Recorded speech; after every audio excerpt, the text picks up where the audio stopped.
আগের ক্লাসে আমরা দেখেছি যে পেশি হচ্ছে তোমার কি না মাসেলস। দেখলাম যে মাসেল পেশি তিন ধরনের, একটা হচ্ছে তোমার অনৈচ্ছিক, একটা ঐচ্ছিক, একটা হচ্ছে তোমার হৃৎমাসেল। হৃৎমাসেল আমরা আগের ক্লাসে পড়েছি। এখন আমরা পড়ব যে অরেখ পেশি, ওর একই নাম অনৈচ্ছিক পেশি বা মসৃণ পেশি, ইনভলেন্টারি, আনস্ট্রেচেড অ্যান্ড স্মুথ মাসেল। ঠিক আছে, এই অরেখ পেশি বা অনৈচ্ছিক পেশি বা মসৃণ পেশি আমরা কাকে বলবো? অরেখ, যে পেশিতে কোনো রেখা থাকে না, রেখা দেখা যায় না। অনৈচ্ছিক যে পেশি ইচ্ছাকৃতভাবে কি হয় না মুভমেন্ট করানো যায় না।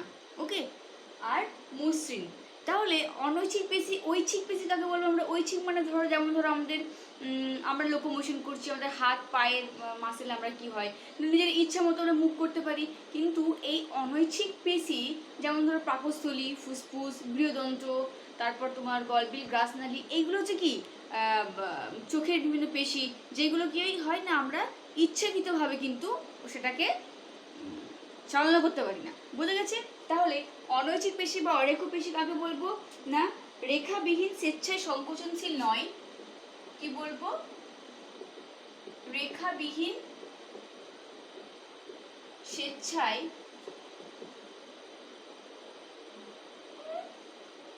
সংকোচনশীল নয়,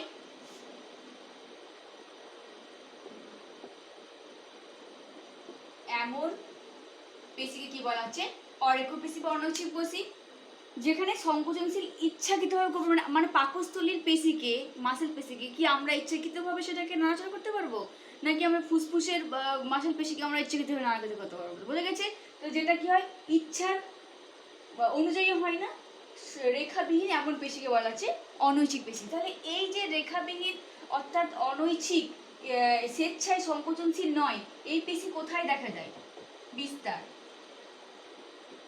ওকে, দেখো এই পেশি কোথায় লক্ষ্য করা যায় না? আমাদের দেহে গ্রাসনালী, পাকস্থলী। কোথায়?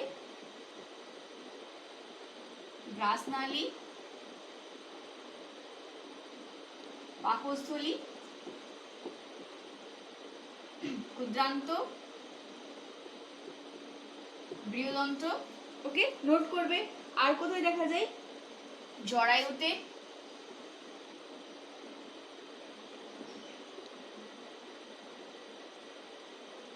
মূত্রনালীতে দেখা যায় এই পেশি। ওকে, পিত্তথলিতে দেখা যায়। আর কোথায় দেখা যায় না? আমাদের ইরেক্টার। আর কোথায় দেখা যায়? ইরেক্টার পিলাই দেখা যায়। এই arrector pili muscle of hair follicle, muscle of hair follicles. Okay, বোঝা গেছে? এই ইরেক্টার পিলার আর কোথায় দেখা যায়? সিলিয়ারি পেশিতে, সিলিয়ারি পেশি, পিত্তথলি দেখা যাচ্ছে। তাহলে কোথায় কোথায় দেখা যাচ্ছে? গ্রাসনালীতে, পাকস্থলীতে।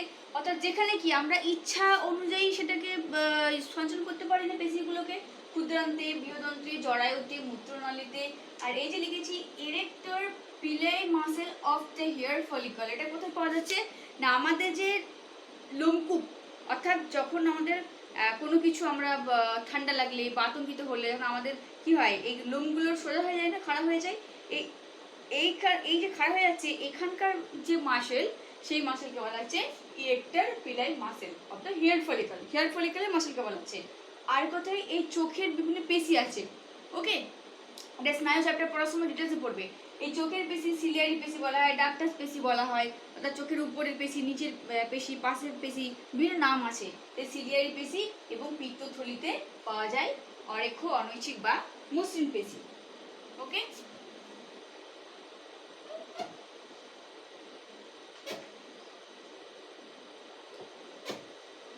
এরপরে দেখো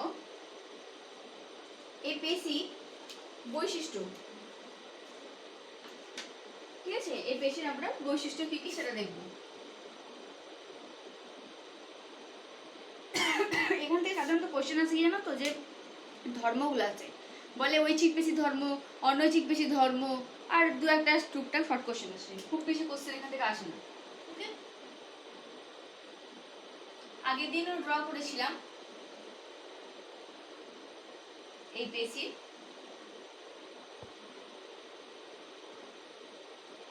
অর্থাৎ দুই প্রান্ত হচ্ছে কি সুজলা প্রকৃতির, তাই তো? বোঝা গেছে?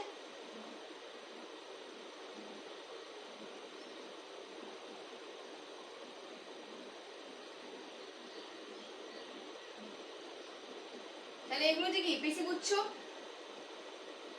এগুলো হচ্ছে পেশিগুচ্ছ। এটা কি গেছি, এটা অরেখ বা অনৈচ্ছিক মসৃণ পেশি, যেখানে কোনো কি নেই, দাগ নেই, এগুলো হচ্ছে নিউক্লিয়াস। ওকে, এরপর দেখো, যদি আমি এই একটা পেশি তন্তুকে, ঠিক আছে, যদি একটা পেশি তন্তুকে তুলে দেখাই তাহলে কি হবে, পেশি তন্তু, একটা অরেখ পেশি তন্তুকে যদি তুলে দেখাই তাহলে কি কেমন দেখতে হবে দেখো, বা কি দ্বারা গঠিত,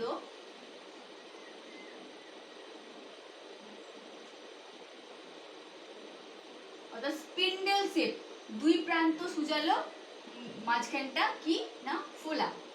এখানে কি দেখা যায়, বিভিন্ন ধরনের প্রোটিন দেখা যায়।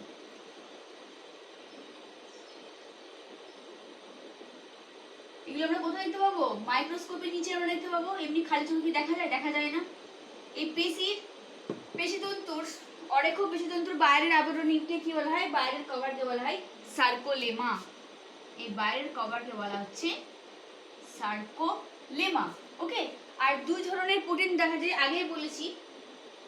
এই দুই ধরনের প্রোটিন হচ্ছে কি, কিছু পাওয়া যায় অ্যাক্টিন আর কিছু মায়োসিন। এটা হচ্ছে তোমার কি না মায়োসিন। এই অ্যাক্টিন মায়োসিন হচ্ছে কি, এইগুলো কি বলেছিলাম, প্রোটিন বলেছিলাম, তাই তো?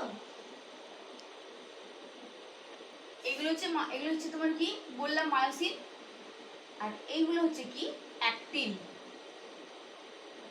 তাহলে পেশি, অরেখ পেশিকে যদি তুলে দেখা হয় তাহলে দেখা যাবে কি অবস্থা, নিউক্লিয়াস তো অবশ্যই থাকবে, তার সঙ্গে কি থাকবে, কিছু মায়োসিন প্রোটিন, কিছু অ্যাক্টিন প্রোটিন বর্তমান থাকবে। আর কি হয়, ধরো যে আর কি থাকে না, সাইটোপ্লাজম বর্তমান থাকে।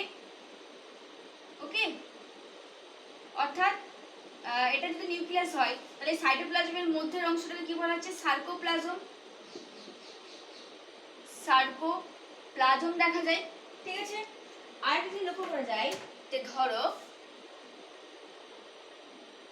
এই যে অমসৃণ পেশি, এই অমসৃণ পেশির যে মেমব্রেন, ঠিক আছে, সেই মেমব্রেনকে বলা হয়, সেই মেমব্রেনকে যদি আমরা নিয়ে এসে একটু মাইক্রোস্কোপের নিচে আবার মেমব্রেনটাকে দেখি তাহলে দেখব যে সেটা এইভাবে অবস্থান করে থাকে, কিরকম ভাবে, ফোল্ডের মতো, যাকে বলা হয় ক্যাভিওলি।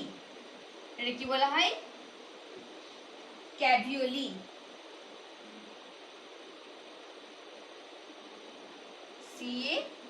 CAVEOLE। ওকে, এটা কি না পাউচ লাইক ইনভাজিনেশন মেমব্রেন, অর্থাৎ এই মাসেল পেশির একটা পাউচের মতো গঠন দেখা যাচ্ছে। এটা কি pouch like invagination membrane, pouch like invagination membrane, তাই না? কারণ হচ্ছে ইনভাজিনেশন অর্থাৎ ভাঁজ হয়ে ভিতর দিকে ঢুকে গেছে আর দেখতে পাউচের মতো। তাহলে কি বললাম যে বৈশিষ্ট্য, তাহলে কি বলবো যে অরেখ পেশি ও মসৃণ পেশি, যেটা স্পিন্ডেল শেপড, অর্থাৎ দুই প্রান্ত সরু, মাঝখানটা ফোলা। আর কি দেখা যায়, ইউনিনিউক্লিয়েটেড, একটা নিউক্লিয়াস বর্তমান থাকে। আর এই পেশির বাইরের আবরণীকে বলা হয় সার্কোলেমা, এবং এর মধ্যে কি বর্তমান থাকে, কিছু মায়োসিন প্রোটিন, কিছু অ্যাক্টিন প্রোটিন দেখা যায়।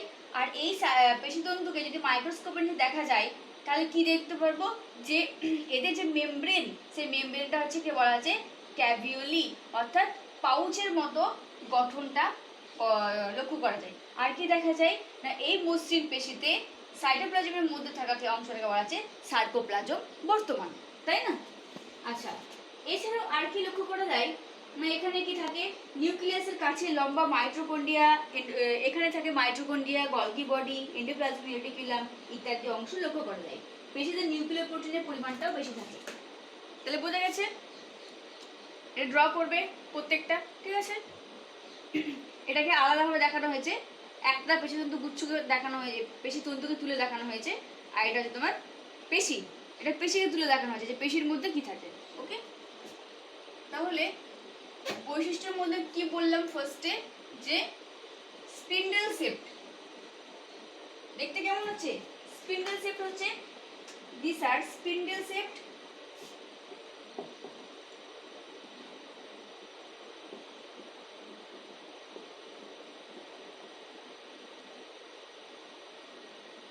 ওকে?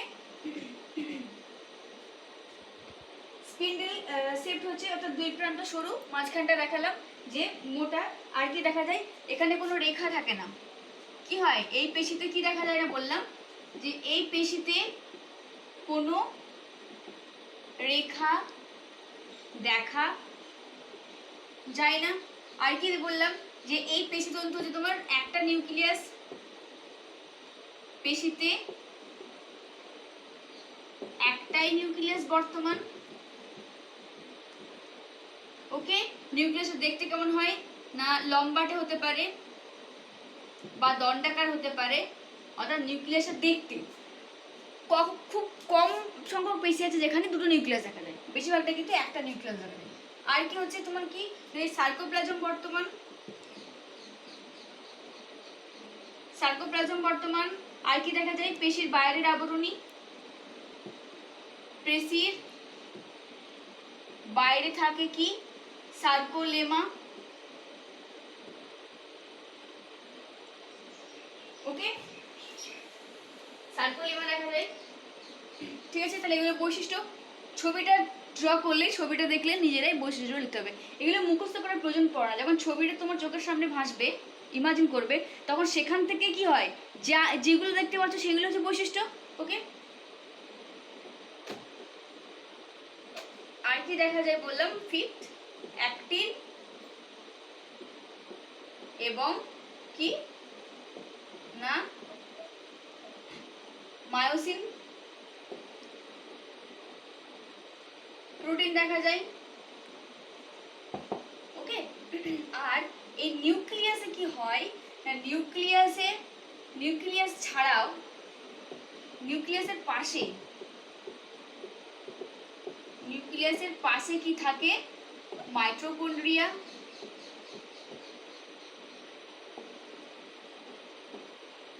এন্ডোপ্লাজমিক রেটিকুলাম, এগুলো কি থাকে, বর্তমান থাকে।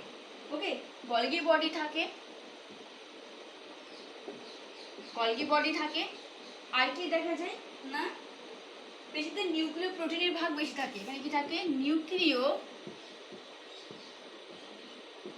প্রোটিনের পরিমাণ, প্রোটিনের ভাগ কি থাকে,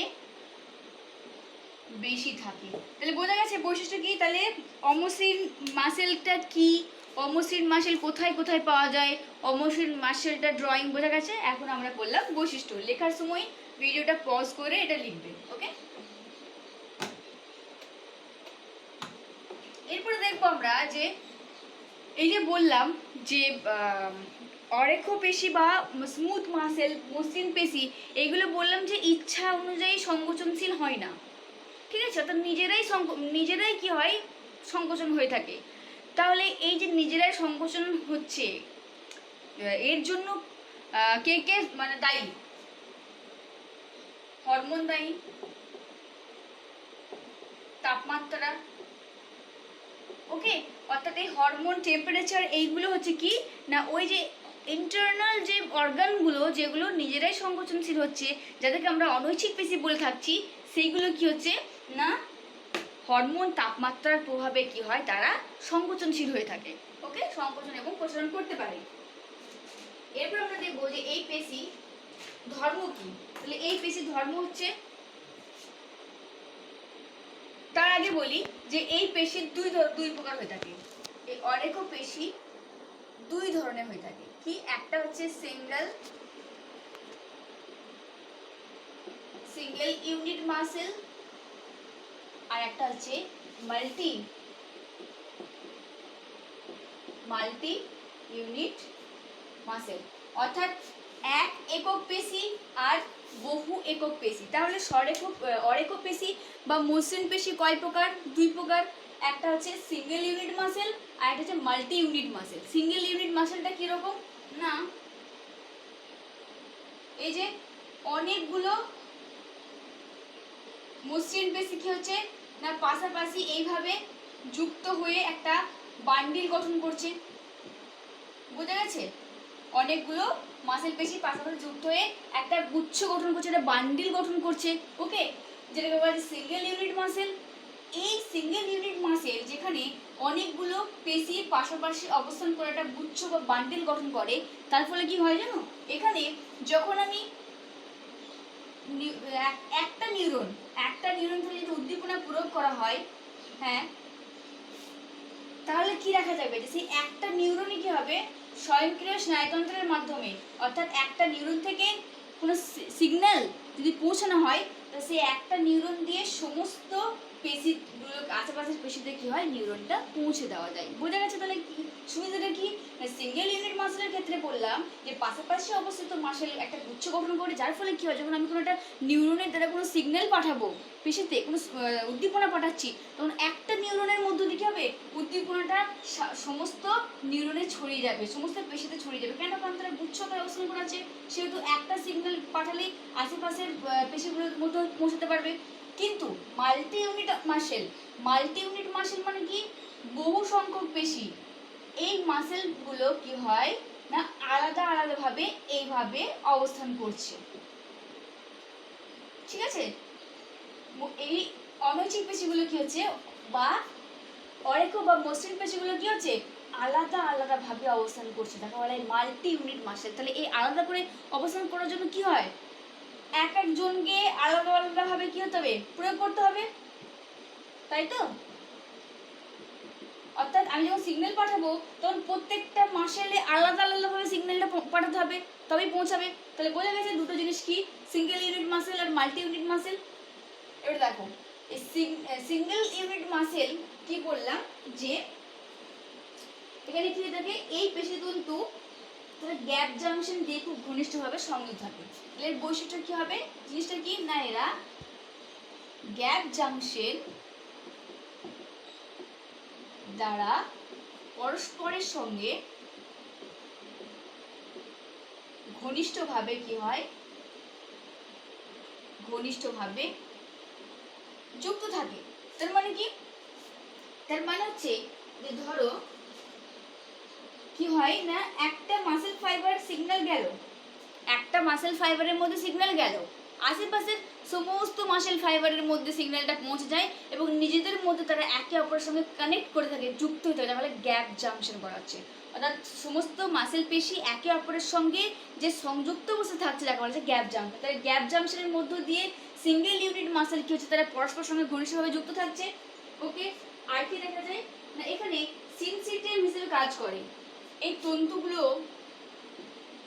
পেশিতন্তুগুলো সিনসিটিয়াম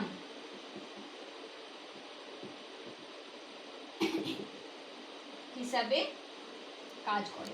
এই সিনসিটিয়াম মানে হচ্ছে তোমার ধরো অনেকগুলো পেশি একসঙ্গে এমনভাবে বসবাস করাচ্ছে যেন দেখে মনে হয় একটাই পেশি, তাকে বলা যায় সিনসিটিয়াম। ওকে, কাজ করছে। তাহলে এইটা কোথায় কোথায় পাওয়া যায়, তাহলে বোঝা গেছে কি বললাম, সিঙ্গেল ইউনিট এটা হচ্ছে মেন হচ্ছে বৈশিষ্ট্য যে কি তাদের মধ্যে তারা পরস্পরের সঙ্গে একটা নিউরনের দ্বারা যখন কোনো সিগন্যাল পাঠানো হয় আশেপাশের সমস্ত পেশির মধ্যে ছড়িয়ে পড়ে, যার ফলে কি হয় তারা পরস্পরের সঙ্গে ঘনিষ্ঠভাবে যুক্ত থাকে গ্যাপ জাংশনের মধ্য দিয়ে।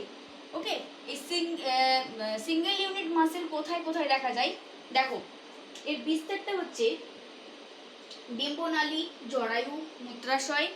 কোথায় দেখা যায় এটা, ডিম্বনালী, জরায়ু, মূত্রনালী,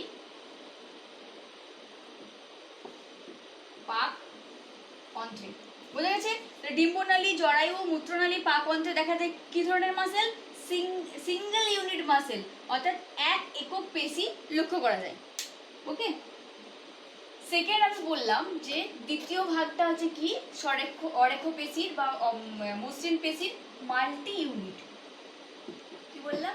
যে মাল্টি ইউনিট মাসেল বা বহু সংখ্যক, যেখানে কি বললাম যে পেশিগুলো মাসেল পেশি, মসৃণ পেশি কি হয় এইভাবে আলাদা আলাদাভাবে অবস্থান করছে, যার জন্য কি হচ্ছে তাদেরকে আলাদা আলাদাভাবে কি হচ্ছে না সিগন্যাল পাঠাতে হচ্ছে প্রত্যেককে আলাদা আলাদা করে।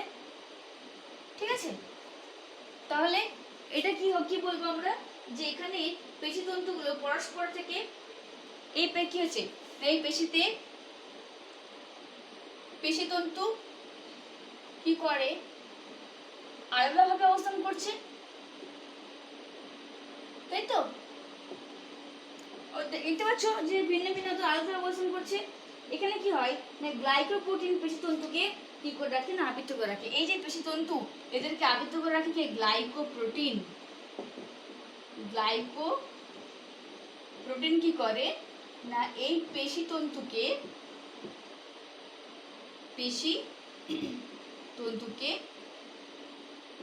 আবৃত করে রাখে। কোন পেশিতন্তুকে আবৃত করে রাখে?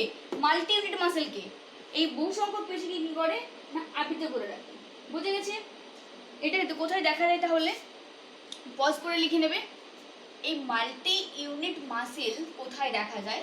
দেখো, এটা দেখা যায় চোখের সিলিয়ারি পেশিতে, আইরিসে। এটা দেখা যায় কোথায়? বা বিস্তার চোখের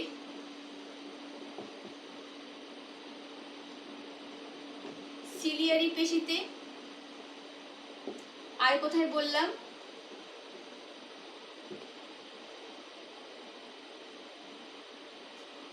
ইরেক্টার পিলাইতে দেখা যায়, অর্থাৎ কি বললাম যে হেয়ার ফলিকলের মধ্যে বর্তমান থাকে, লক্ষ্য করা যায়। আর কোথায় দেখা যায়? আইরিসে। ওকে, পেশিতে, আইরিসে এবং ত্বকে লক্ষ্য করা যায়। ওকে, যেমন ধরো কি না আইরিস, এটা হচ্ছে কি পিউপিল। ওকে, বুঝা গেছে? এটা কি হচ্ছে পিউপিল। তাহলে এখানের মধ্যে বিভিন্ন ধরনের মাসেল বর্তমান, এটা স্নায়ু পড়াশোনা করবে। এখানে কি হচ্ছে যখন বেশি আলো ফেলা হয়, আলোর তীব্রতার উপর নির্ভর করে এটা সংকোচনশীল প্রচনশীল হয়ে থাকে। অর্থাৎ বেশি আলো দিলে কি হয় না মাসেলটা ছোট হয়ে যায়, যখন কম আলো দেওয়া হয় তখন মাসেলটা বড় হয়ে থাকে। বুঝা গেছে? আচ্ছা, আর কোথায় দেখা যায়? আর দেখা যায় না রক্তবাহের প্রাচীরে। আর কোথায় দেখা যায়? রক্তবাহের প্রাচীর। বোঝা গেছে? তাহলে মাল্টি ইউনিট মাসেল কি। এরপর যেটা খুব ইম্পর্টেন্ট সেটা হচ্ছে তোমার ধর্ম, এই অরেখোপেশির ধর্ম। অরেখোপেশির ধর্ম বা অনৈচ্ছিক পেশি বলতে পারো, একই জিনিস। তাহলে এই পেশিকে কি হয় বাইরে থেকে উদ্দীপনা প্রয়োগ করলে এরা উত্তেজনা সাড়া দিয়ে থাকে। তাহলে এই পেশি এক নম্বর কি বলবো যে এরা কি করে উত্তেজনায় সাড়া দেয়। দুই কি করে এই পেশি সংকোচন প্রসারণ হতে পারে, অর্থাৎ ছন্দময়তা দেখা যায়। ছন্দময়তা বর্তমান।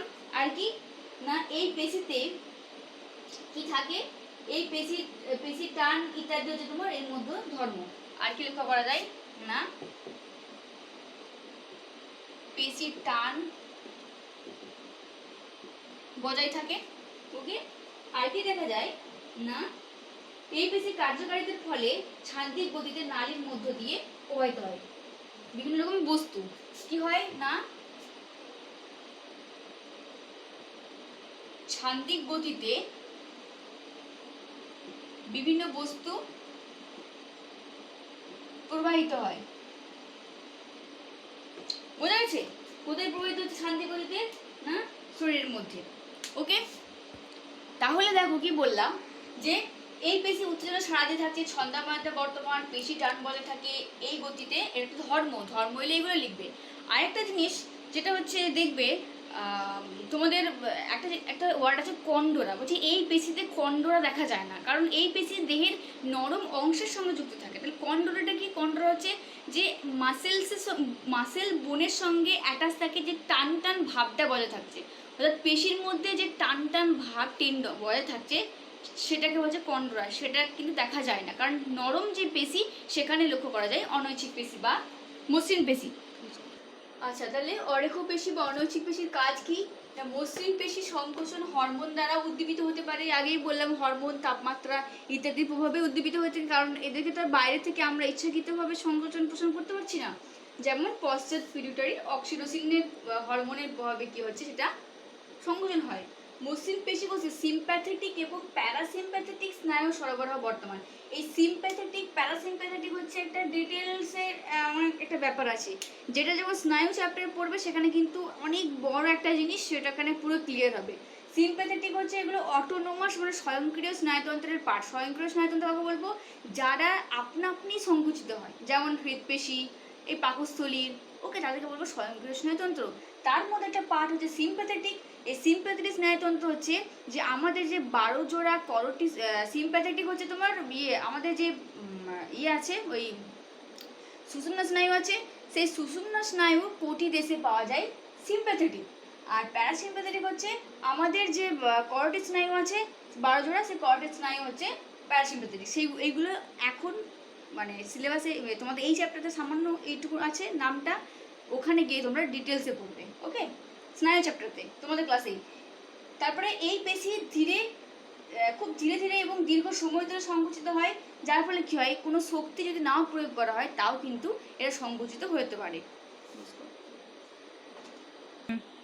আচ্ছা, অরেখ পেশি তরঙ্গের মতো সংকুচিত হতে পারে, তরঙ্গের আকারে। আর কি হয় না, মসৃণ পেশি সংকোচন অটোনোমাল স্নায়ুতন্ত্রের পোস্ট গ্যাংলিয়নিক নিউরনের দ্বারা হয়ে থাকে। এই অটোনোমাল স্নায়ুতন্ত্র মানে বললাম কি, যে স্বয়ংক্রিয় স্নায়ুতন্ত্র, অর্থাৎ যে সমস্ত আন্তর্যন্ত্র মানে দেহের অঙ্গগুলো নিজেরাই কি হয় না সংকুচিত হয়ে থাকে। অটোনোমাল স্নায়ুতন্ত্র অর্থাৎ নিজেরাই কি হয়, যেমন ধরো হৃদপেশি, হ্যাঁ বললাম, যেগুলো আপনা আপনি সংকুচন প্রচলন হয়ে থাকে, তখন তাকে বলে যে অটোনোমাল স্নায়ুতন্ত্র। ওকে, নোট করে নাও।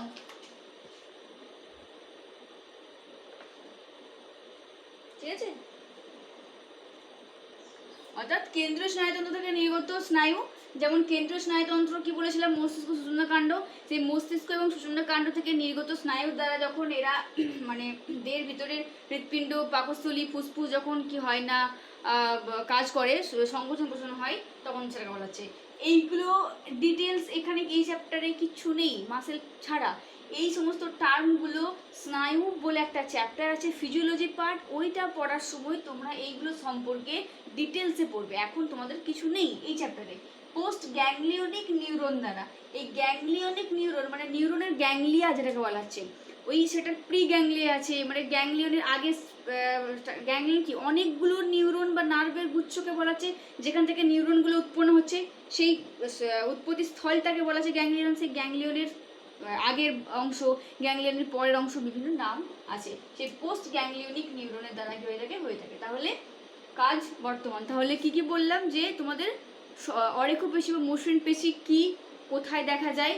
আচ্ছা, এই পেশির বৈশিষ্ট্য বললাম, পেশির ধর্ম বলেছি, এই পেশি 2 ধরনের হয়ে থাকে, এই পেশির কাজ, এর বাইরে আর কিচ্ছু আসবে না। ওকে, এটা এটুকুই বলবে।